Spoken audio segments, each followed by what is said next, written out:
Generic drugs maker Aspen Pharmacare posted a 22% increase in first half diluted normalised headline earnings per share to 308.1 cents. This as strong demand in its Asia Pacific unit offset higher funding costs on its debt.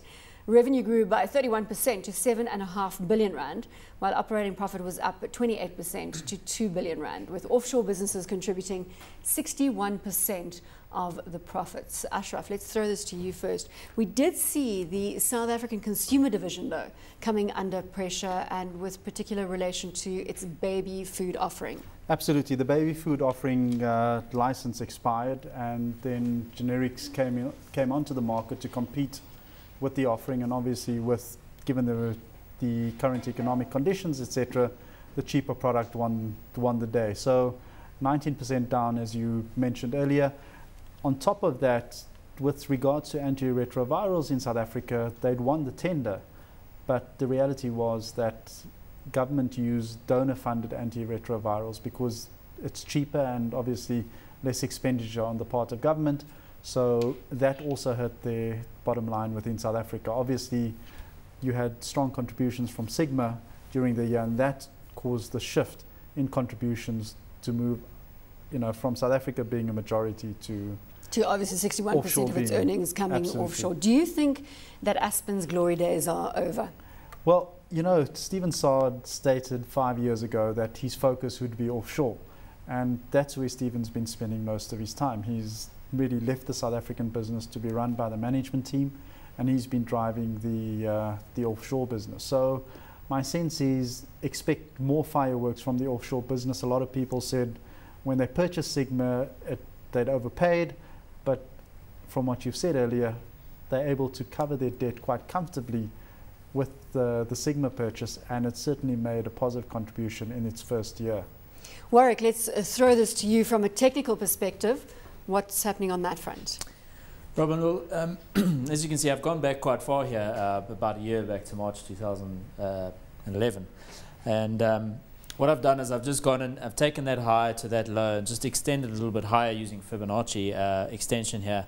And where we are right now is actually a 261% extension point, which is usually quite, it's quite telling. It's usually also a pullback point in the short term, or marks a point here. I think we're at 110 there, if I see that correctly there on that side of the chart.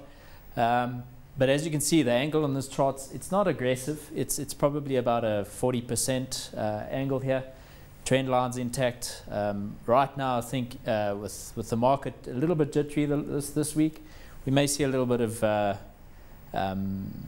profit taking at this point, but I don't think. But the trend is firmly in play for more upside to Aspen. Is that what you're saying? Pretty much, yeah. I think if I go right now to the most recent movement in technicals on this chart, you had a higher low in the MACD there itself, and then you had that was a lower high in the MACD itself, and the higher highs in the chart, which basically gave you another upside.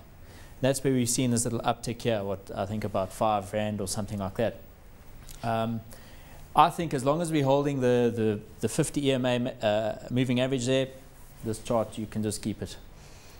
Ashraf, are you convinced by the technical argument there? Well, as a long-term holding, I certainly would have Aspen in. Yes, their dividend payment has not been something to write home about, but as a business that continues to grow and continues to show strong profits, it's certainly one that I would hold even through the lean times.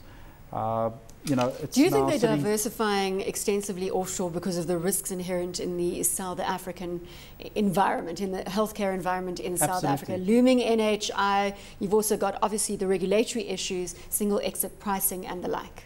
Absolutely, and that's really their reasons for going offshore. The other challenge for Stephen and his management team, talking 7 years ago, was what do we do now that we're the big gorilla in South Africa? Because if you look at the history of the business, they took over SA Druggist, which was really an underperforming business, and transformed it into the best performing pharmaceutical company in South Africa. So what is the next step post that? It has to be offshore. Otherwise, it becomes a big dividend payer and gets treated like a utility by most fund managers. Warrick, anything else from a technical perspective that you can share with us? Look, I think if we look, here, excellent. There's a long-term chart. So we did have some downtime, and that was in sort of late 2009, moving into the first half of 2010, if I'm not mistaken. Was that? Yeah, that's 2011. Beg your pardon. So again, here we have had the chart giving back to the market, pretty much. Also forming what I would call a bit of an extended double bottom here. And if we draw a line across the top there is still potential in this chart, probably to, if we're looking at a 75 price at the bottom here in the pullback, to about 100 Rand in the top there, give it 25 Rand upside. I don't think it's going to happen overnight. So hot or not in your book, Warrick? I've always liked Aspen. We've held it. Chart's going the right direction. This is hot. It's got a good trend, defensive. It's hot. Ashraf, hot or not? I think it's hot. Not for the short term. I think you'd have to hold it for 3 years to get a good return out of it, but definitely one to keep in the bottom drawer.